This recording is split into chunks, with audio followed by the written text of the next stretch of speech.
اشہد ان لا الہ الا اللہ وحدہ لا شریک لہ واشہد ان محمدا عبدہ ورسولہ اما بعد فاعوذ باللہ من الشیطان الرجیم بسم اللہ الرحمن الرحیم الحمد للہ رب العالمین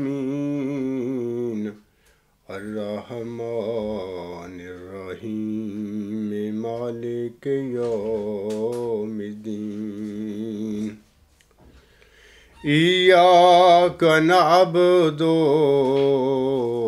ایاک نستعین اہدنا الصراط المستقیم صراط الذین انعمت علیہم صراط الذین انعمت علیہم غیر المغضوب علیہم ولا الضالین۔ سامعین کرام، 11 جنوری 2015 کو دو فرینچ مسلمان شہریوں نے چارلی ایبڈو میگزین کے دفتر میں گھس کر اور اندھا دھند فائرنگ کر کے 11 آدمیوں کو موقع پر ہی ہلاک کر دیا تھا۔ 12واں زخمی ہسپتال میں چل بسا۔ سامعین کرام، یہ واقعہ ایک بربریت ہے۔ یہ نہ بانی اسلام کی روح کو خوش کرنے کے لیے کوئی خوشکن امر ہے اور نہ ہی یہ دین اسلام کی کوئی خدمت ہے۔ اس واقعہ کی جتنی بھی مذمت کی جائے وہ کم ہے۔ حضرت صلی اللہ علیہ وآلہ وسلم کا عملی نمونہ تو یہ تھا کہ جب آپ مکہ کی گلیوں میں چلتے تھے تو بعض ناسمجھ لوگ آپ کے سر پر کوڑا اور کرکٹ پھینک دیتے تھے، لیکن آپ نے کبھی برا نہیں منایا، بلکہ ایک دفعہ جو ایک بڑھیا تھی وہ ہمیشہ باقاعدگی سے آپ کے سر پر کوڑا کرکٹ پھینکا کرتی تھی، تو ایک دفعہ اس نے آپ صلی اللہ علیہ وآلہ وسلم کے سر پر کوڑا کرکٹ نہ پھینکا تو آنسم کو فکر دامنگیر ہو گئی کہ وہ کہاں ہے بڑھیا، اس کو کیا ہو گیا۔ لوگوں نے بتایا آپ صلی اللہ علیہ وسلم کو کہ وہ بڑھیا بیمار ہو گئی ہے، تو حضرت صلی اللہ علیہ وآلہ وسلم ہمارے پیارے نبی اس بڑھیا کی خبر لینے کے لیے، تیمارداری کرنے کے لیے اس کے گھر میں گئے۔ تو ہمارے پیارے نبی صلی اللہ علیہ وآلہ وسلم کا تو اپنے مخالفین کے ساتھ بھی یہ عملی نمونہ تھا، یہ طرز عمل تھا آپ کی زندگی کا، صرف محبت ہی محبت تھی آپ کے دل میں۔ اسی طرح آپ کو یاد رہے کہ ہمارے پیارے نبی صلی اللہ علیہ وآلہ وسلم نے جنگوں کے دوران بھی مجاہدین کو، مسلمان فوجیوں کو یہ حکم فرمایا ہوا تھا کہ تم نے جنگ کے دوران دشمن کی عورتوں، بچوں اور جانوروں وغیرہ کو نہیں مارنا، حتیٰ کہ وہ وہاں پہ جو درخت ہیں یا جو عمارتیں ہیں ان کو بھی نہیں گرانا۔ تو جس نبی پاک صلی اللہ علیہ وآلہ وسلم کی عملی زندگی اور ان کا عملی نمونہ اپنی امت کے آگے یہ ہو، تو اس امت کے بعض ناسمجھ لوگوں کا ہمارے پیارے نبی صلی اللہ علیہ وسلم کے اگر کوئی ناسمجھ اور بے علم اور جاہل آدمی خاکے بناتا پھرتا ہے یا توہین اس طرح کی کرتا پھرتا ہے، تو جواب میں ایسے لوگوں کو ہلاک کرنا تو بہرحال کسی لحاظ سے یہ صحیح بات نہیں ہے، نہ حضرت صلی اللہ علیہ وسلم نے ہمیں اس کی اجازت دی ہے کہ تم ایسا کام کرو، اور نہ ہی یہ کوئی اسلام کی خدمت ہے۔ بہرحال چارلی ایبڈو میگزین کی انتظامیہ کا حضرت صلی اللہ علیہ وآلہ وسلم اور اسی طرح دیگر بانیان مذہب کے خاکے بنانا اور ان کی توہین کرنے کا یہ فعل جو ہے سامعین کرام، یہ بھی ایک سخت قابل مذمت فعل ہے۔ یہ کوئی آزادی ضمیر نہیں ہے۔ آزادی ضمیر کی بھی کچھ قیود ہوتی ہیں۔ یورپ اور مغرب کو چاہیے کہ وہ اپنے ہاں آزادی ضمیر اور اس کے اظہار کے کچھ قوانین بنائے، وگرنہ آزادی اظہار کے نام پر شتر بے مہار قسم کی آزادی اظہار کسی بڑی انسانی تباہی کا پیش خیمہ ثابت ہو سکتی ہے۔ مغربی ممالک کو چاہیے کہ وہ اس معاملہ کو اتنا معمولی اور غیر اہم نہ سمجھیں، بلکہ کسی بڑی تباہی سے پہلے اس کے سد باب کے لیے اپنے اپنے ممالک میں اس کے لیے قوانین بنائیں۔ اس تمہید کے بعد میں اپنے خطبہ کے اصل موضوع کی طرف آتا ہوں۔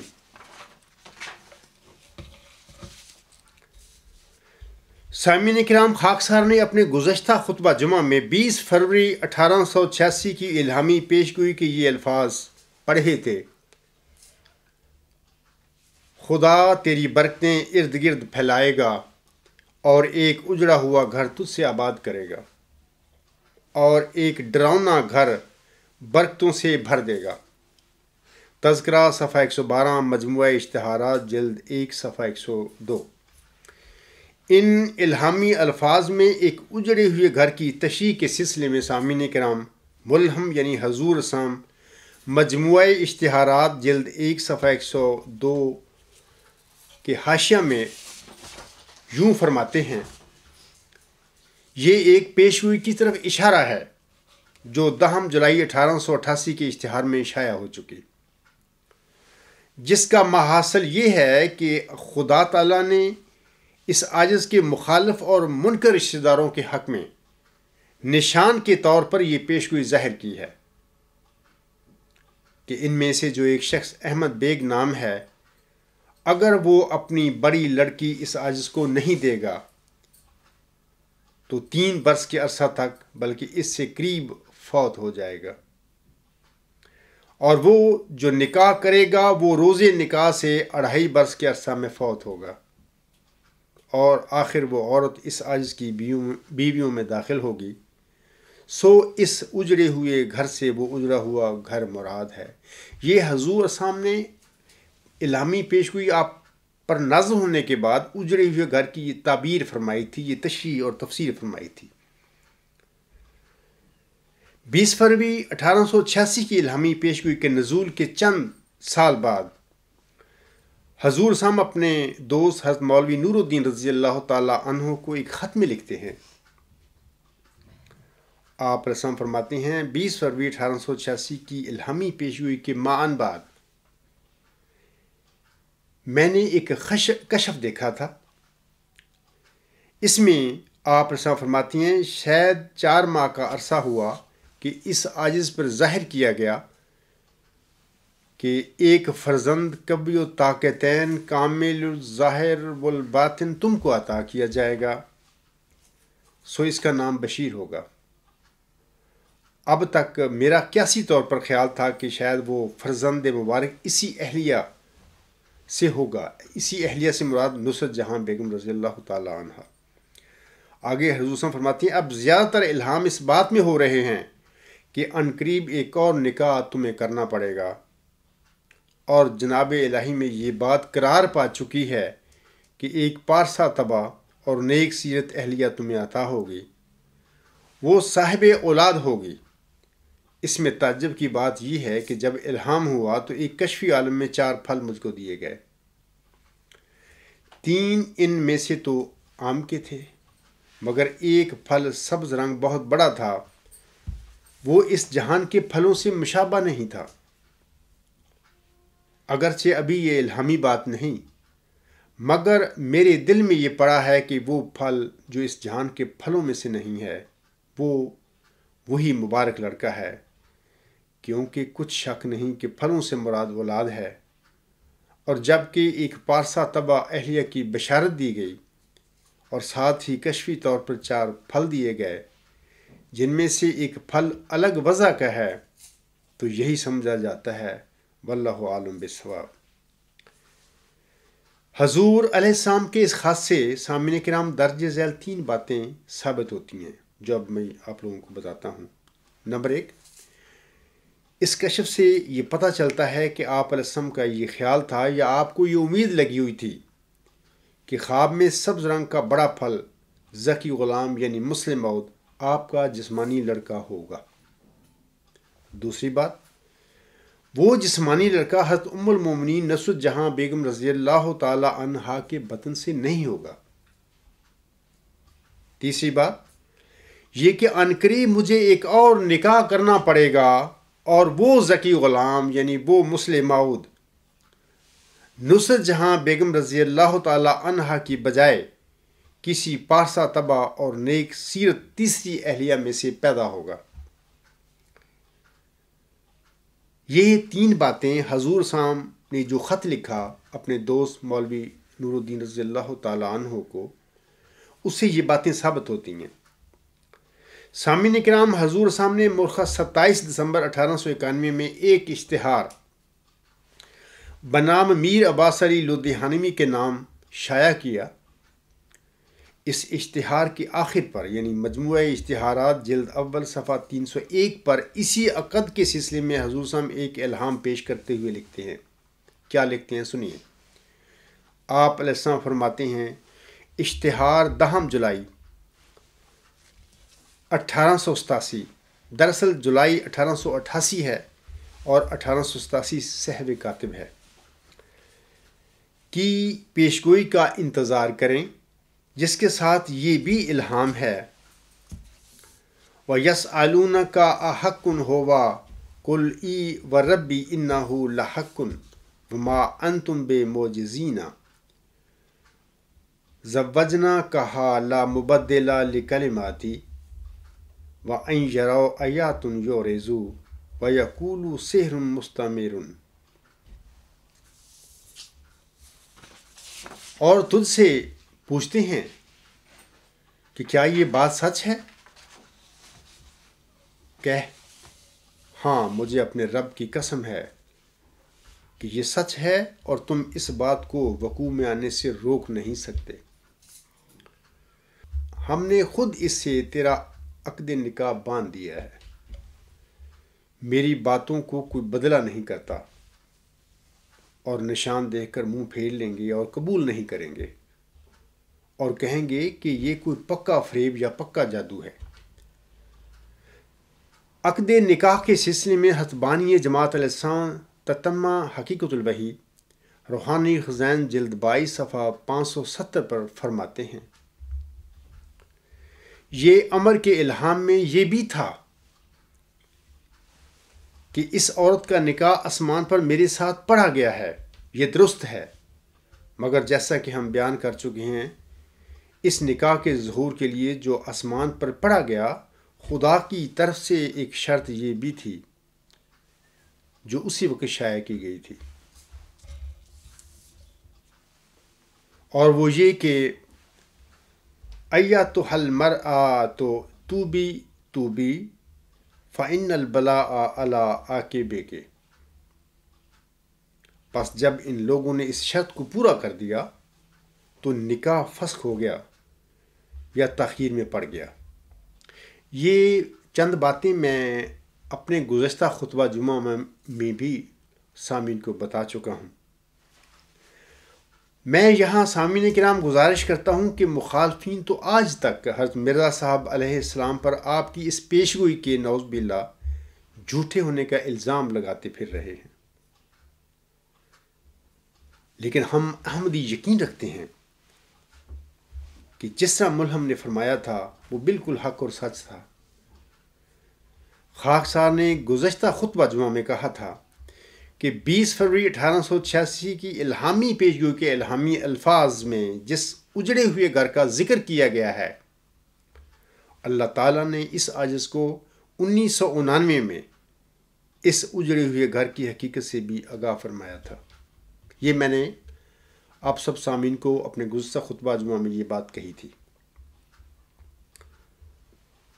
میں سامعین کو بتانا چاہتا ہوں کہ ملہم یعنی حضرت احمد علیہ السلام نے تو اس اجڑے ہوئے گھر سے محمدی بیگم کے والدین کا گھر مراد لیا تھا، جس کے ابھی بھی میں نے چند حوالے پڑھے ہیں، حضور صاحب کی تحریرات پڑھی ہیں، لیکن حضور اسلام کا یہ اتحادی خیال درست نہیں تھا۔ وجہ اس کی یہ ہے کہ نہ حضور صاحب کے خیال کے مطابق محمدی بیگم سے آپ کا عقد ہوا تھا، اور نہ ہی وہ نشان رحمت جس کے متعلق ملہم کا خیال تھا کہ وہ آپ کی تیسری اہلیہ کے بطن میں سے ہوگا، نہ ہی وہ نشان رحمت بصورت موزکی غلام آپ علیہ السلام کے گھر میں پیدا ہوگا۔ سامعین کرام اور اے میرے احمدی بھائیوں، اب میں زوجہ ثالثہ یا پیشگوئی محمدی بیگم کی حقیقت کے متعلق آپ سب کے سامنے چند گزارشات پیش کروں گا۔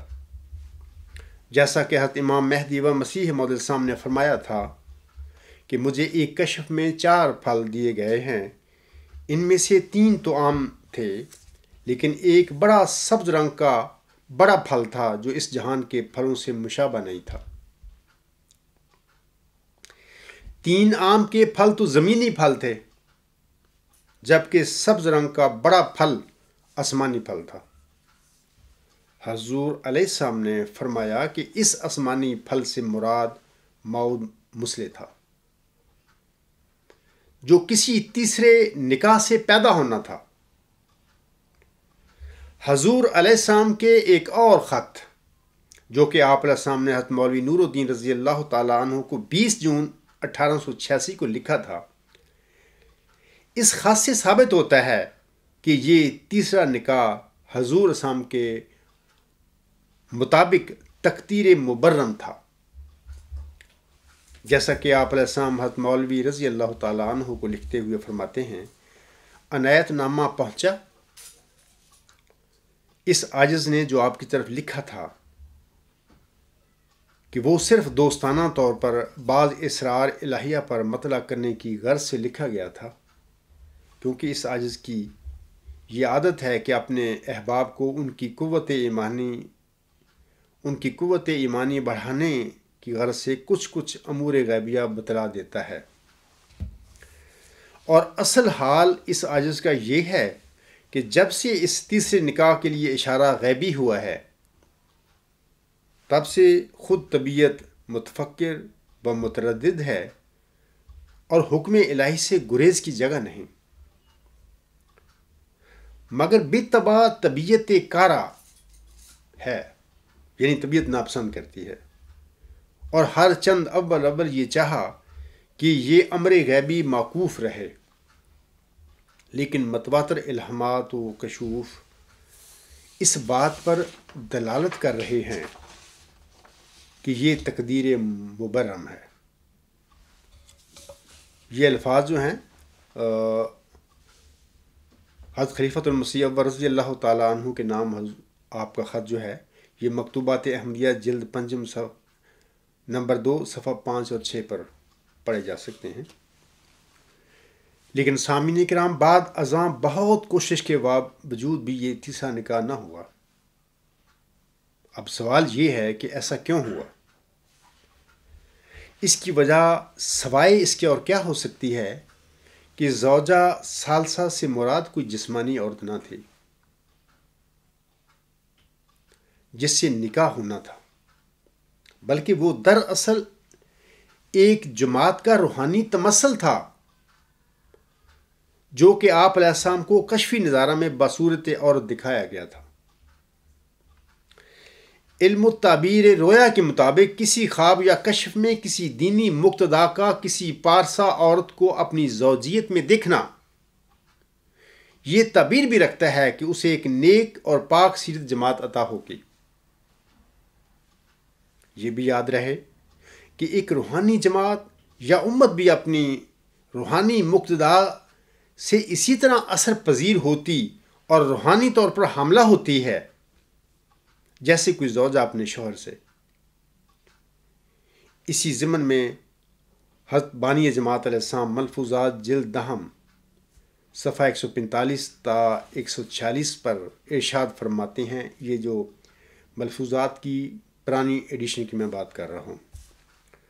حضور صاحب فرماتے ہیں اصل میں ہمارے خیال میں بات یہ ہے کہ امت کی مثال عورت سے بھی دی جاتی ہے، چنانچہ قرآن شریف سے بھی اس کی نظیر ملتی ہے، جیسا کہ فرماتا ہے ضرب اللہ مثلا للذین آمنوا امرأۃ فرعون، سورۃ التحریم آیت نمبر 12۔ یہ ایک نہایت ہی باریک رنگ کا لطیف استعارہ ہوتا ہے، امت میں جوہر صلاحیت ہوتا ہے، اور نبی اور امت کے سچے تعلق سے وہ نتائج پیدا ہوتے ہیں جن سے خدائی فیضان اور رحم کا جذب ہوتا ہے۔ بہرحال عالم کشف یا رویا میں جماعت اور امت کا عورت کی شکل میں نظر آنا، بلکہ عورت کی طرح اسے مخاطب کرنا، الہی کتب میں ایک عام محاورہ ہے۔ مثال کے طور پر بائبل میں ایک نبی ایک قوم کو اللہ تعالیٰ کی وحی بطور پیشگوئی یوں بیان فرماتے ہیں: اے بانجھ، تو جو بے اولاد تھی، نغمہ سرائی کر، تو جس نے ولادت کا درد برداشت نہیں کیا، خوشی سے گا اور زور سے چلا، کیونکہ خداوند فرماتا ہے کہ بے کس چھوڑی ہوئی کی اولاد شوہر والی سے زیادہ ہے۔ یہ یسیہ باب نمبر 54 آیت نمبر 1۔ اب ان الفاظ میں یسیہ نبی نے اسرائیلی قوم کو شوہر والی کہہ کر پکارا ہے، اور بانجھ اور بے کس اسماعیلی قوم کو کہا ہے۔ اسی طرح بائبل میں کثرت کے ساتھ قوم اور جماعت کو عورت کہہ کر پکارا گیا ہے۔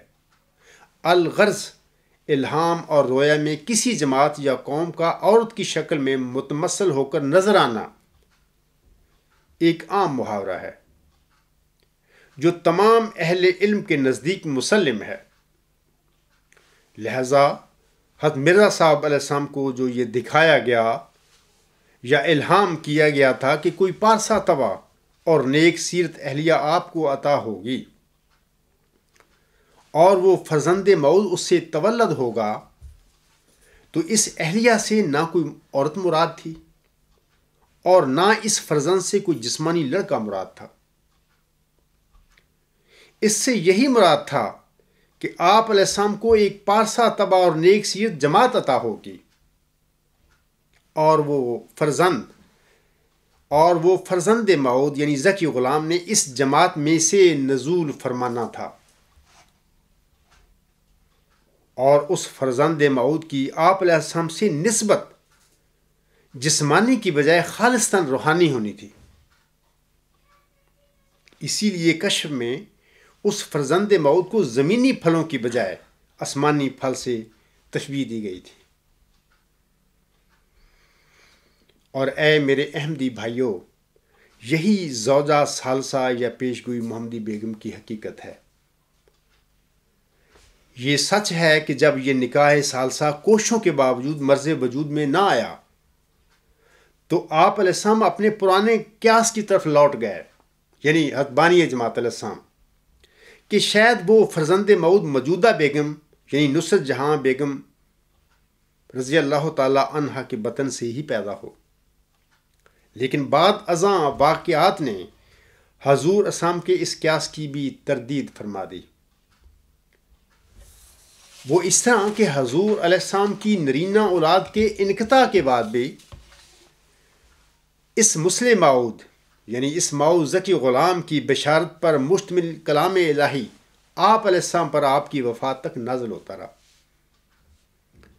جس کا مطلب یہ تھا کہ وہ ذکی غلام آپ علیہ السلام کی کسی زوجہ کے ہاں تولد نہ ہوا۔ اسی طرح اللہ تعالیٰ نے اس حقیقت پر مہر تصدیق ثبت کر دی کہ وہ ذکی غلام یا وہ فرزند موعود دل بند گرامی ارجمند آپ علیہ السلام کا روحانی بیٹا تھا، جس نے آپ کی ذریت یعنی جماعت میں سے آپ کی دعا کے نتیجے میں پیدا ہونا تھا۔ اس تشریح کے بعد یعنی پیشگوئی محمدی بیگم کے سلسلے میں یا زوجہ ثالثہ کے سلسلے میں اس تشریح کے بعد میں اب اس اجڑے ہوئے گھر کی حقیقت کی طرف آتا ہوں، جس کے متعلق اللہ تعالیٰ نے محمدی مریم سے فرمایا تھا کہ خدا تیری برکتیں ارد گرد پھیلائے گا اور ایک اجڑا ہوا گھر تجھ سے آباد کرے گا اور ایک ڈراؤنا گھر برتوں سے بھر دے گا۔ سامعین کرام، یہ الہامی پیشگوئی بھی بالکل درست تھی، اور یقیناً ایک اجڑے ہوئے اور ایک ڈراؤنے گھر نے حضرت امام مہدی و مسیح موعود السلام کی برکتوں سے بھرنا تھا۔ لیکن جیسا کہ میں بتا چکا ہوں کہ ملہم کا جو خیال تھا کہ اس اجڑے ہوئے گھر سے محمدی بیگم کے والدین کا گھر مراد تھا، حضور اسلام کا یہ خیال نہ ہی درست تھا اور نہ ہی یہ خیال درست ثابت ہوا۔ یہ ایک اتحادی غلطی تھی جس کی تفصیل خاکسار پیشگوئی محمدی بیگم کے حوالے سے پہلے ہی بیان کر چکا ہے۔ اس کا آج کے خطبہ جمعہ میں میں پہلے ان باتوں کے اوپر روشنی ڈال چکا ہوں۔ میرا گزشتہ خطبہ جمعہ ہے، اس میں بھی میں ان باتوں پر کافی روشنی ڈال چکا ہوں۔ اس اجڑے ہوئے گھر کی حقیقت سامعین کرام مجھے 1999 میں اللہ تعالیٰ کی طرف سے بتائی گئی تھی۔ سامعین کرام، اس خبر اور انکشاف کے مطابق یہ اجڑا ہوا گھر میرے آباء و اجداد کا ہی گھر تھا۔ اس کی تفصیل کچھ اس طرح ہے۔ سامعین کو واضح رہے کہ میرے دادا جان کا نام چودھری مہتاب تھا۔ آپ کے 2 چھوٹے بھائی تھے۔ منجھلے کا نام چودھری مصاحب تھا اور تیسرے چھوٹے بھائی کا نام چودھری شیر محمد تھا۔ چودھری شیر محمد سیلانی طبیعت کا مالک تھا۔ گاؤں میں 2 ہفتے اور پھر 6 ماہ باہر دوسرے شہروں میں رہا کرتا تھا، کبھی لدھیانہ، کبھی لاہور اور کبھی سرگودا وغیرہ وغیرہ۔ آپ کی زندگی میں شادی نہیں ہوئی۔ منجھلے بھائی چودھری مصاحب کی شادی ہوئی تھی لیکن نبھا نہ ہو سکا، لہذا اس طرح وہ بھی لابرد ہی رہا۔ میرے دادا جان کی شادی ہوئی تھی۔ میری دادی جان کا نام بھی فاطمہ تھا، لیکن میرے دادا جان کے ہاں بچے پیدا ہو کر یا تو فوت ہو جاتے تھے اور یا پھر پیدا ہی مردہ ہوتے تھے۔ تبھی چک لوہٹ کے لوگ میرے دادا جان کے گھر کے متعلق کہا کرتے تھے کہ اس گھر میں تو روز مردے ہی پیدا ہوتے ہیں۔ حتیٰ کہ اولاد کے بغیر ہی میری دادی جان اس عمر کو پہنچ گئی کہ جس عمر میں ان کے دانت بھی منہ سے گر گئے تھے۔ میرے دادا جان کافی صاحب جائیداد تھے۔ آپ کی کافی زمین تھی، گاؤں کے ارد گرد۔ میری ماں نے بتایا تھا کہ گاؤں کے ارد گرد ہماری ہی زمین تھی۔ میری والدہ صاحبہ نے بتایا تھا کہ ایک تو میرے 3 دادوں کی موروثی زمین تھی اور کچھ انہوں نے خریدی تھی، اور کچھ گاؤں کے بعض لوگوں نے میرے دادا جان کے پاس بطور گروی اپنی زمین رکھ دی تھی۔ یہ بھی یاد رکھیں سامعین کرام کہ میرے دادا جان کوئی رئیس نہیں تھے، بلکہ اپنی زمین پر محنت مزدوری کرنے والے ایک عام ذمہ دار تھے۔ ایک دفعہ میری دادی جان اپنے کھیتوں میں گھاس کاٹ رہی تھی اور ساتھ ہی اولاد کے نہ ہونے کے غم میں رو بھی رہی تھی۔ اتفاقاً پاس سے کوئی فقیر یا کوئی بزرگ گزر رہا تھا۔ جب اس نے میری دادی جان کو روتے دیکھا تو وہ میری دادی جان کے قریب آ کر کہنے لگا کہ بہن تو کیوں رو رہی ہے؟ میری دادی جان نے اس فقیر کو ٹالنا چاہا کہ بھائی کوئی ایسی بات نہیں ہے، ویسے ہی مجھے رونا آ گیا تھا، لیکن وہ بزرگ اصرار کرنے لگا کہ بہن جس طرح تو رو رہی ہے یہ عام رونا نہیں ہے، ضرور تجھے کوئی تکلیف لاحق ہے۔ آپ اپنی تکلیف مجھے بتائیں، ہو سکتا ہے میں آپ کی کوئی مدد کر سکوں۔ میری دادی جان نے اس بزرگ کو بتایا کہ ہمارے پاس اللہ تعالیٰ کا دیا ہوا سب کچھ ہے، زمین ہے، روپیہ پیسہ ہے، مال مویشی ہیں، لیکن ہمارا کوئی بچہ نہیں ہے۔ میرے ہاں بچے پیدا ہوتے ہیں وہ سب یا تو پیدا ہونے کے بعد ہی فوت ہو گئے اور یا پھر مردہ ہی پیدا ہوئے تھے۔ میں اسی لیے رو رہی تھی کہ یہ سب جائیداد جو ہمارے پاس ہے یہ کس کام کی ہے جب ہمارا کوئی وارث ہی نہیں ہے۔ اس فقیر یا بزرگ نے میری دادی جان سے کہا، بہن اللہ تعالیٰ آپ کو اولاد دے گا اور وہ اولاد زندہ بھی رہے گی، لیکن تمہیں ایک کام کرنا ہوگا۔ میری دادی جان نے پوچھا کہ وہ کام کیا ہے؟ اس بزرگ نے کہا کہ بہن تو مجھے بتا کہ تجھے دنیا میں کون سے 2 پھل پسند ہیں؟ میری دادی نے جواب دیا کہ مجھے آم اور خربوزہ بہت پسند ہے۔ اس بزرگ نے کہا کہ تو ان دونوں پھلوں میں سے ایک پھل اسی وقت کھانا چھوڑ دے۔ میری دادی نے کہا کہ میں خربوزہ کبھی نہیں کھاؤں گی۔ اس کے بعد وہ بزرگ دعا دے کر چلا گیا۔ بعد ازاں میری دادی جان کہ ہاں پہلے 1905 میں میرے والد چودھری شیر محمد صاحب پیدا ہوئے۔ دادا جان نے اپنے بیٹے کا نام شیر محمد اس لیے رکھا تھا، یعنی میرے والد صاحب کا، کیونکہ آپ کا چھوٹا بھائی چودھری شیر محمد گھر میں نہیں رہتا تھا، ان کا نام بھی شیر محمد تھا، اور چونکہ گھر میں نہیں رہتا تھا اس لیے میرے دادا جان نے جب اپنا پہلا بیٹا پیدا ہوا اور وہ زندہ بھی رہا تو میرے دادا جان نے ان کا نام چودھری شیر محمد رکھ دیا تاکہ وہ بھائی کی جو کمی ہے، وہ بھائی تو باہر ہی رہتا ہے، وہ دور ہو جائے۔ بعد ازاں سامعین کرام میری 2 پھوپھیاں پیدا ہوئیں میرے والد کے بعد۔ یہ تینوں بچے میرے دادا جان کے گھر میں پیدا ہو کر زندہ رہے، یعنی اس جو بزرگ تھا، جو فقیر تھا، جو زمین پر میری دادی جان کو ملا اور جس نے دعا بھی دی اور پھل بھی ایک چھڑا دیا میری دادی جان سے، اس کے بعد یعنی اس دعا کے بعد، اس بزرگ کی اس واقعے کے بعد 3 بچے میرے دادا جان اور دادی جان کے گھر میں پیدا ہوئے، ایک بیٹا یعنی میرے والد 1905 میں، اس کے بعد پھر 2 میری پھوپھیاں پیدا ہوئیں اور یہ تینوں بچے ان کی زندگی میں پھر زندہ رہے۔ وہ فقیر جس نے میری دادی سے ایک پھل چھڑایا تھا، بعد میں وہ فقیر کبھی کسی کو نہ ملا اور نہ ہی کسی نے دیکھا۔ پتہ نہیں وہ فرشتہ تھا یا کیا تھا، اس کی کبھی کسی کو خبر نہ ملی۔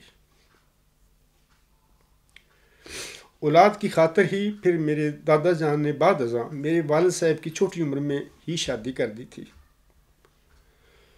لیکن میرے والد کے گھر میں بھی بچے پیدا ہو کر فوت ہو جاتے تھے۔ ہماری بڑی والدہ کے ہاں 3 لڑکے پیدا ہو کر فوت ہو گئے اور صرف ایک بیٹی زندہ رہی تھی۔ ہماری یہ بہن بھی جوانی میں ایک بیٹا چھوڑ کر زچگی کی حالت میں فوت ہو گئی تھی۔ میرے دادا جان نے اولاد کی خاطر ہمارے والد کی 1935 یا 1936 میں دوسری شادی کر دی۔ میری والدہ غلام فاطمہ صاحبہ کی شادی کے وقت عمر بہت چھوٹی تھی، یعنی 14-15 سال ہوگی، لیکن ہمارے والد صاحب کی عمر اس وقت 30 سال سے زیادہ تھی۔ میری ماں کے بطن سے 8 بچے پیدا ہوئے۔ ہمارا ایک بھائی اور 2 بہنیں فوت ہو گئے۔ ہم 3 بھائی اور 2 بہنیں آج بھی الحمدللہ زندہ ہیں۔ خاکسار سب سے چھوٹا ہے۔ مجھ سے 2 بڑی بہنیں ہیں اور پھر دونوں بہنوں سے بڑے 2 بڑے بھائی ہیں۔ میری ماں نے غالباً مجھے بتایا تھا کہ جب میرے یہاں بچے پیدا ہو گئے تو اس وقت آپ کی دادی زندہ تھی۔ جب اس کا کوئی پوتا یا پوتی خربوزہ کھاتے کوئی ٹکڑا خربوزے کا اپنی دادی کے منہ میں ڈالتے تھے تو تمہاری دادی اپنے منہ سے وہ ٹکڑا نکال کر باہر پھینک دیتی تھی۔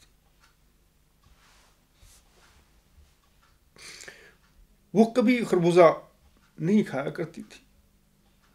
وہ کہا کرتی تھی کہ یہ خربوزہ میرے لیے دنیا میں نہیں ہے، میں اسے نہیں کھا سکتی۔ سامعین کرام، پیشگوئی مسلم موت کے معاملہ میں خاکسار حیات مسیح ابن مریم کے عقیدہ کی طرح جناب مرزا محمود احمد صاحب کے دعویٰ مسلم موت کا کلی طور پر دلائل کے ساتھ رد کر چکا ہے، لیکن جس طرح حضرت امام مہدی مسیح موعود علیہ السلام کے 1890 کے آخر میں عزر ہوئے قرآن کریم حیات مسیح ابن مریم کے عقیدہ کو باطل ثابت کرنے کے باوجود آج تک مسلمانوں کی بڑی بھاری اکثریت حیات مسیح ابن مریم کے عقیدے کو نہیں چھوڑ رہی، وہ اس عقیدے پر جمی ہوئی ہے آج تک۔ بین ہی جماعت احمدیہ قادیان بھی جناب مرزا بشیر الدین محمود احمد صاحب کے جھوٹے عقیدہ دعویٰ مسلم موت کو چھوڑنے کے لیے ابھی تک تو تیار نظر نہیں آتے، لیکن مجھے امید ہے آپ سب لوگ بہت جلد جناب خلیفہ ثانی صاحب کے جھوٹے دعویٰ مسلم موت کو چھوڑ دو گے۔ اگرچہ خاکسار کو تو اس کا حق الیقین ہے کہ میں اپنے دعویٰ ماؤ ذکی غلام مسیح الزمان میں قطعی طور پر سچا ہوں، لیکن آپ لوگوں کے لیے میں یہاں فرض کے طور پر کہتا ہوں کہ اگر 20 فروری 1886 کی الہامی پیشگوئی کے مطابق محمدی مریم حضرت مرزا غلام علیہ السلام کی دعا کے نتیجہ میں اللہ تعالیٰ نے اس عاجز کو ہی اپنی رحمت کا نشان یعنی موت ذکی غلام بنایا ہے، تو پھر میرے دادا جان کا گھر جہاں یا تو بچے پیدا ہو کر فوت ہو جاتے تھے اور یا پھر مردہ ہی پیدا ہوتے تھے، اور چک لوہٹ کے باسی میرے دادا جان کے گھر کے متعلق ہی کہا کرتے تھے کہ اس گھر میں تو مردے ہی پیدا ہوتے ہیں، تو پھر میرے دادا جان کا گھر ہی کیا ایک اجڑا ہوا اور ایک ڈراؤنا گھر نہیں تھا، جو حضرت احمد علیہ السلام کی محمدی مریم کی برکت کی دعا کی برکت کی وجہ سے آباد ہوا۔ نہ صرف آباد ہوا کہ اس خاندان میں سے میرے دادا جان کے اس پوتے کو اللہ تعالیٰ نے نشان رحمت بنا کر کیا اس دادا جان اور اس دادی جان کے اس اجڑے ہوئے گھر کو برکتوں سے نہیں بھر دیا؟ اللہ تعالیٰ نے حضرت امام مہدی مسیح موعود علیہ السلام کو 20 فروری 1886 کی الہامی پیشگوئی میں یہ جو فرمایا تھا کہ خدا تیری برکتیں ارد گرد پھیلائے گا اور ایک اجڑا ہوا گھر تجھ سے آباد کرے گا اور ایک ڈراؤنا گھر برکتوں سے بھر دے گا۔ میں آپ لوگوں کو یہ بھی بتا دیتا ہوں کہ یہ ہمارا چک جو تھا نا ہندوستان میں چک لوہٹ، وہ قادیان سے قریباً 150 کلومیٹر تھا، ایسا ہی جیسے آج کل ربا جو ہے لاہور سے 150 کلومیٹر کے فاصلے پر ہے، اسی طرح ہمارا چک تھا۔ سامعین کرام، اور پھر انتہائی عمر رسیدہ حالت میں میری دادی جان کو زمین پر کسی بزرگ کا ملنا اور پھر بزرگ کا دعا کرنا اور میری دادی جان کو ایک پھل چھڑا دینا، کیا یہ سب کچھ اس بات پر دلالت نہیں کرتا کہ یقیناً کسی کی دعا کی برکت کی بدولت میرے آباء و اجداد کو اولاد کی نعمت نصیب ہوئی تھی؟ اور اسی دادی اور دادا جان کے اجڑے ہوئے اور ڈراؤنے گھر کے ایک چشم و چراغ یعنی اپنی دادی اور دادا جان کے ایک پوتے یعنی اس عاجز عبدالغفار جمبا کے وجود میں اللہ تعالیٰ کا 20 فروری 1886 کی الہامی پیشگوئی کے مطابق نشان رحمت کی پیشگوئی کو پورا کر دینا، کیا اس حقیقت پر قطعی دلیل نہیں ہے کہ 20 فروری 1886 کی الہامی پیشگوئی میں اللہ تعالیٰ نے ملہم کو جس اجڑے ہوئے اور ڈراؤنے گھر کی خبر دی تھی، وہ جیسا کہ ملہم نے سمجھ لیا تھا کہ وہ محمدی بیگم کے والدین کا گھر تھا، وہ نہیں تھا، وہ نہیں ثابت ہوا، وہ ہمارے پیارے آقا علیہ السلام کا یہ کہ اتحادی خیال تھا جو کہ سچا ثابت نہ ہوا۔ تو کیا اس سے وہ اجڑا ہوا اور ڈراؤنا گھر میرے دادا جان چودھری مہتاب ہی کا گھر ثابت نہیں ہوتا ہے؟ کیونکہ گاؤں کے لوگ بھی آپ کے گھر کو ہی اجڑا ہوا اور ڈراؤنا گھر یعنی جس گھر میں مردہ پیدا ہوتے تھے کہا کرتے تھے۔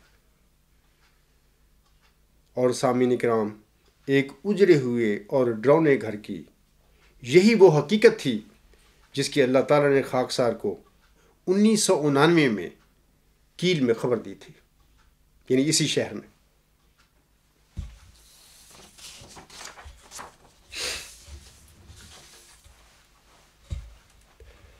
میں سامعین کرام سے کہتا ہوں کہ اللہ تعالیٰ کے رحم کو جذب کرنے کے لیے اصل معاملہ دل کی صفائی کا ہے۔ اگر کوئی انسان دین کے سارے ارکان پر بھی عمل پیرا ہو لیکن دل اس کا گند سے بھرا ہوا ہو تو اسے کچھ نہیں ملے گا۔ اگر کسی انسان کے دل میں صفائی ہے تو پھر اللہ تعالیٰ اپنی صفت ستاری کے ساتھ اس کی بعض کمزوریوں سے بھی صرف نظر کر لیا کرتا ہے اور اس پر اپنی رحمت اور فضل کی بارش بھی برسا دیتا ہے۔ لیکن جن لوگوں نے طرح طرح کی گندگیوں سے اپنے دلوں کو اندھا کر لیا ہو، ایسے لوگ اکثر اللہ تعالیٰ کے فضل و رحم سے بے نصیب ہی رہتے ہیں۔ کسی انسان میں تکبر کی مرض اس کی سب سے بڑی کمزوری ہوا کرتی ہے۔ صوفیہ کے نزدیک بھی تکبر سب سے بڑا جن ہوتا ہے جس کو اپنے اندر سے نکالنا بڑا مشکل کام ہے۔ لیکن جو انسان اپنے اندر سے اس تکبر کے جن کو نکالنے میں کامیاب ہو گیا، یعنی میں کو نا، تو پھر وہ انسان بہت کچھ پا جاتا ہے۔ لیکن تکبر یعنی میں کو اپنے وجود سے نکالنا بہت مشکل کام ہے۔ جس نے یہ مشکل کام کر لیا تو سمجھو وہ فلاح پا گیا۔ اللہ تعالیٰ سورۃ الانعام کی آیات 58 اور 59 میں فرماتا ہے، قُلْ إِنِّي أَرَىٰ بَيِّنَاتٍ مِّن رَّبِّي وَكَذَّبْتُم بِهِ مَا عِندِي مَا تَسْتَعْجِلُونَ بِهِ إِنَّ الْحُكْمَ إِلَّا لِلَّهِ يَقُصُّ الْحَقَّ وَهُوَ خَيْرُ الْفَاصِلِينَ قُلْ لَوْ أَنَّ عِندِي مَا تَسْتَعْجِلُونَ بِهِ لَقُضِيَ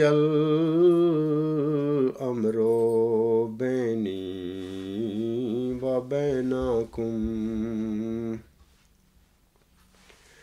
وَاللَّهُ أَعْلَمُ بالظالمین۔ اللہ تعالیٰ اپنے پیارے نبی صلی اللہ علیہ وآلہ وسلم سے مخاطب کر کے فرماتا ہے، تو کہہ دے کہ میں یقیناً اپنے رب کی طرف سے ایک روشن دلیل پر ہوں اور تم اس کو جھٹلا بیٹھے ہو۔ میرے قبضہ میں وہ نہیں ہے جس کی تم جلدی کرتے ہو۔ فیصلہ کا اختیار اللہ کے سوا کسی کو نہیں۔ وہ حق ہی بیان کرتا ہے اور وہ بہترین فیصلہ کرنے والا ہے۔ تو کہہ دے کہ اگر وہ بات جس کی تم جلدی کرتے ہو میرے ہاتھ میں ہوتی تو اب تک ضرور میرے اور تمہارے درمیان فیصلہ ہو چکا ہوتا، اور اللہ ظالموں کو سب سے زیادہ جاننے والا ہے۔ سامعین کرام، خاکسار کی کتاب غلام مسیح الزمان ایک قطعی دلیل پر مشتمل میری کتاب ہے۔ اس کتاب کے پہلے حصے میں یہ ثابت کیا گیا ہے کہ 20 فروری 1886 کے الہامی پیشگوئی میں محمدی مریم کو جس ماؤز ذکی غلام کی بشارت دی گئی تھی اور جس کو محمدی مریم نے مسلم موعود کا لقب دیا تھا، وہ مسلم موعود ملہم کے گھر میں بطور جسمانی لڑکا پیدا نہیں ہوا تھا۔ یہ ثابت قطعی طور پر کر دیا گیا ہے کتاب غلام مسیح الزمان کے پہلا حصہ میں۔ اسی طرح کا یہ ثبوت ہے آپ لوگوں کے آگے، جیسا کہ 1 صدی قبل میرے آقا مرزا غلام علیہ السلام نے عالم اسلام کے آگے حیات مسیح ابن مریم کے باطل عقیدہ کو 30 قرآن آیات کے ساتھ جھٹلا کر رکھ دیا تھا۔ وہ الگ بات ہے کہ مسلمانوں کی اکثریت آج بھی اس جھوٹے کی دبر قائم وہ نہیں ماننے کے لیے تیار ہوئی، لیکن ایسے ہی اللہ تعالیٰ نے مجھ کو بھی توفیق بخشی کہ میں نے قرآن کریم کی تصدیقی مہر کے ساتھ حضرت بانی جماعت الاسلام کے مبشر کلام الہی اور آپ کی تحریرات کی روشنی میں یہ بات قطعی طور پر ثابت کر دی ہے کہ وہ موعظ ذکی غلام ملہم کے گھر میں بطور جسمانی لڑکا پیدا نہیں ہوا تھا۔ اس موعظ ذکی غلام نے 6-7 نومبر 1907 کے بعد جماعت احمدیہ میں پیدا ہونا ہے۔ یہ بات بھی میں نے لکھی ہے اور اس پر میں قائم ہوں، اور یہی ہے بھی حقیقت یہی۔ اس سے یہ کیا ثابت ہوا؟ اس سے یہ ثابت ہوتا ہے کہ 1907 یعنی 6-7 نومبر 1907 سے پہلے پیدا ہونے والا اگر کوئی مرزا صاحب اسلام کا کوئی لڑکا ہے، اس نے دعویٰ کر دیا کہ میں مسلم موعود ہوں، تو اس کا یہ دعویٰ قطعی طور پر ایک غلط دعویٰ تھا اور ہے، اس میں کوئی صداقت نہیں ہے۔ یعنی قرآن کریم جو محمد عربی وسلم کے دل پر نازل ہوا، وہ وحی اور وہ مبشر کلام الہی جو ذکی غلام کے سلسلے میں محمدی مریم پر نازل ہوئے تھے، وہ اس بات کا قطعی ثبوت فراہم کرتے ہیں کہ جناب مرزا بشیر الدین محمود احمد کا دعویٰ مسلم قطعی طور پر غلط دعویٰ تھا، انہوں نے جھوٹا دعویٰ کیا تھا۔ ویسے بھی میں آپ لوگوں کو بتاتا ہوں کہ وہ ذکی غلام جس کی محمدی مریم کو 20 فروری 1886 کی الہامی پیشگوئی میں خبر دی گئی ہے، وہ ذکی غلام منہاج نبوت پر نازل ہونے والا ہے جماعت احمدیہ میں۔ منہاج نبوت کیا ہے؟ منہاج نبوت یہی ہے کہ جس طرح اللہ تعالیٰ نے پہلے زمانوں میں یا 1 صدی قبل حضرت مرزا صاحب علیہ السلام کو بھی کھڑا کیا تھا، دنیا میں مبعوث فرمایا تھا لوگوں میں، یہ منہاج نبوت ہے۔ مرزا صاحب علیہ السلام کو کتنے لوگوں نے مانا تھا؟ یہ کیا ہوا تھا مرزا صاحب کے ساتھ؟ یا محمد عربی وسلم نے 1500 سال پہلے جب مکہ میں یہ دعویٰ کیا تھا کہ میں اللہ کی طرف سے ایک رسول ہوں، تو کتنے لوگوں نے، مکہ کے لوگوں نے کیا کیا تھا مسلم کے ساتھ؟ اس طرح عیسیٰ، موسیٰ، نوح، ابراہیم سب علیہم السلام جو نبی تھے، کس طرح اللہ تعالیٰ نے ان کو مبعوث کیا تھا، اور جن قوموں میں یہ بزرگ نبی مبعوث ہوئے تھے ان کی قوموں نے ان نبیوں کے ساتھ کیا سلوک کیا تھا۔ ایسے ہی یہ منہاج نبوت ہے، ایسے ہی پیشگوئی مسلم موعود کے مطابق وہ جو ذکی غلام ہے جماعت احمدیہ میں منہاج نبوت پر نزول فرمانے والا ہے حضرت مرزا صاحب وسلم کے بعد۔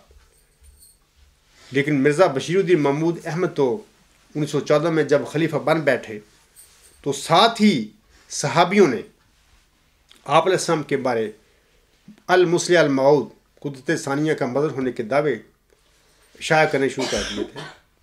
دیکھیں، میں آپ کو پتہ کی بات بتاتا ہوں کہ اگر مکہ میں محمد عربی صلی اللہ علیہ وآلہ وسلم کے علاوہ عمر بن ہشام جو اس وقت ابو الحکم تھا، جس کو لوگ کہتے تھے، وہ مکے کا چودھری تھا، اگر وہ دعویٰ کر دیتا کہ میں اللہ کی طرف سے ایک نبی اور رسول ہوں جھوٹا، تو کیا مکہ کے لوگ اس کے جھوٹے دعویٰ کا انکار کرتے؟ کبھی نہ کرتے۔ ایسے ہی جناب مرزا بشیر الدین محمود احمد کا دعویٰ بھی جھوٹا دعویٰ لوگوں نے مانا ہوا ہے، کیونکہ وہ پہلے خلیفہ بن کے ان کی بیعت کر چکے تھے۔ اس سے یہ قطعی طور پر ثابت ہے کہ وہ ان کا دعویٰ منہاج نبوت پر ہے ہی نہیں، اور وہ پھر وہ ساری زندگی یہ اعلان کرتے رہے ہیں اپنی تحریری اور اپنی تقریری بیانوں میں کہ وہ میں مامور من اللہ نہیں ہوں، جبکہ یہ ثابت ہے قطعی طور پر کہ وہ ذکی غلام جو 20 فروری 1886 کی الہامی پیشگوئی میں محمدی مریم کو دیا گیا ہے، اسی ذکی غلام کو اللہ تعالیٰ نے الہام میں، محمدی مریم کے الہام میں مسیح عیسیٰ ابن مریم بھی قرار دیا ہے۔ کیا وہ مسیح عیسیٰ ابن مریم جب دنیا میں آئے گا، جس کی پوری امت انتظار کر رہی ہے اس وقت، اور جماعت احمدیہ میں ظاہر بطور ذکی غلام اس نے نزول فرمانا ہے، تو کیا وہ اس کا آنا منہاج نبوت پر نہیں ہوگا؟ کیا اللہ تعالیٰ کسی ایسے انسان کو بنا دے گا جو پہلے خلیفہ بن کے لوگوں سے بیعت لے کر بیٹھا ہوا ہو؟ ایسی ہرگز ممکن ہی نہیں ہے یہ بات۔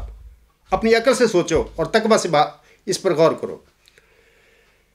دوسرا حصہ سامعین کرام، میرے دعویٰ موعظ ذکی غلام میں مسیح الزمان جو ہے وہ ایک قطعی علمی اور الہامی دلیل پر مشتمل ہے۔ جیسا کہ اللہ تعالیٰ موعظ ذکی غلام مسیح الزمان کے بارے میں 20 فروری 1886 کی الہامی پیشگوئی میں فرماتا ہے۔ کیا فرماتا ہے اللہ تعالیٰ؟ اللہ تعالیٰ فرماتا ہے وہ سخت ذہین و فہیم ہوگا۔ اور دل کا حلیم، اور علوم ظاہری و باطنی سے پر کیا جائے گا، اور وہ 3 کو 4 کرنے والا ہوگا۔ اس کے معنی سمجھ میں نہیں آئے، یہ ملہم نے بریکٹ میں لکھے ہوئے ہیں۔ آگے اللہ فرماتا ہے دوشنبہ ہے مبارک دوشنبہ، فرزان دل بند گرامی ارجمند، مظہر الاول والآخر مظہر الحق والعلا کآن اللہ نزل من السماء۔ سامعین کرام، موز ذکی غلام کی یہ سب بنیادی اور مرکزی علامتیں یا نشانیاں خاکسار کی کتاب غلام مسیح الزماں کے دوسرا حصہ، جو کہ ورچو از گاڈ کے سپریم الٹیمیٹ یونیورسل کنسیپٹ جو ہے اس پر لکھا گیا ہے، جو دوسرے حصے میں یہ سب نشانیاں موز ذکی غلام کی یعنی اس عاجز کے بارے میں اللہ تعالیٰ نے پوری فرمائی ہیں۔ اور جب قارئین تقویٰ کے ساتھ اور تدبر کے ساتھ ان علامتوں اور نشانیوں کو، جو مسیح موعود کی نشانیاں ہیں، ڈھونڈیں گے خاکسار کی کتاب کے غلام مسیح کے دوسرا حصے میں، تو ان کو ضرور ملیں گی۔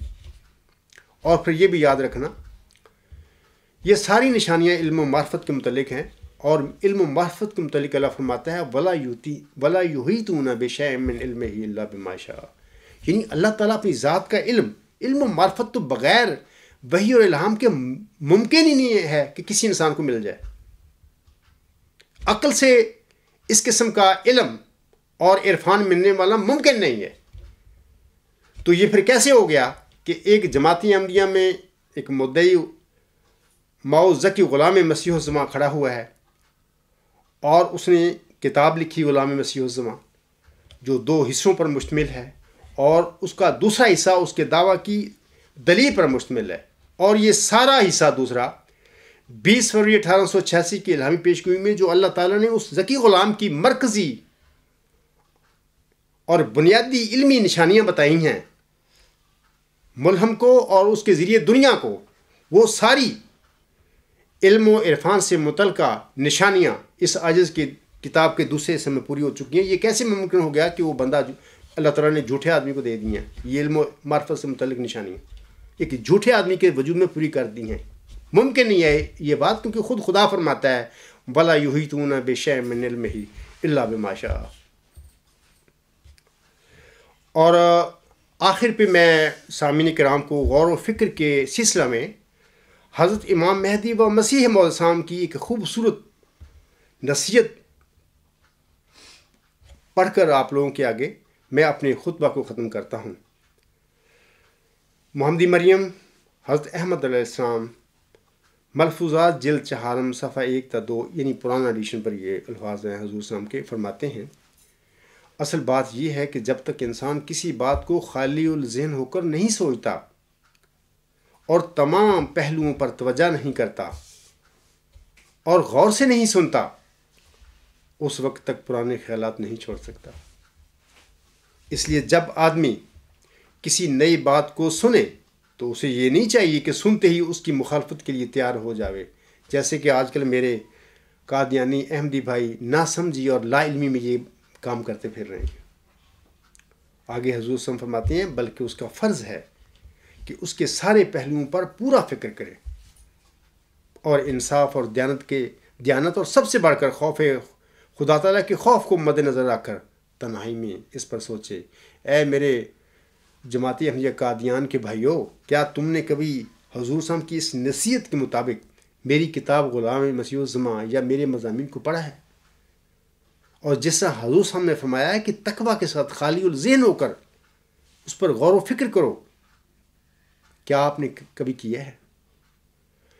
میں یقین رکھتا ہوں کہ جب تم حضور صلی اللہ علیہ وسلم کی اس نصیحت کے مطابق میرے دعویٰ کو پڑھو گے تو یقیناً اللہ تعالیٰ آپ کو ضرور ہدایت بخش دے گا اور آپ سچائی کو پالیں گے۔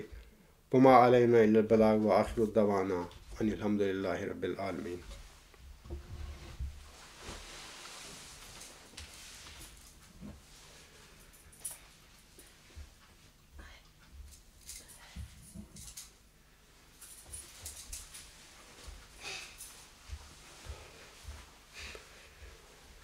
الحمد للہ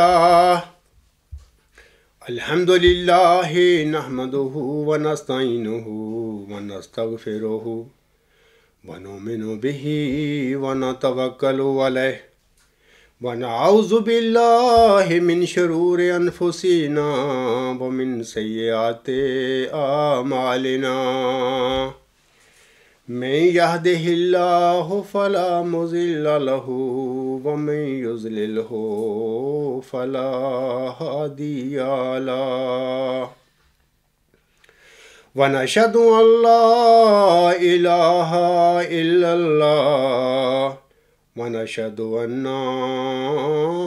محمدا عبده ورسوله عباد الله رحمكم الله إن الله يأمر بالعدل والإحسان وإيتاء ذي القربى وينهى عن الفحشاء والمنكر والبغي يعظكم لعلكم تذكرون اذكروا الله يذكركم وادعوه يستجب لكم ولذكر الله أكبر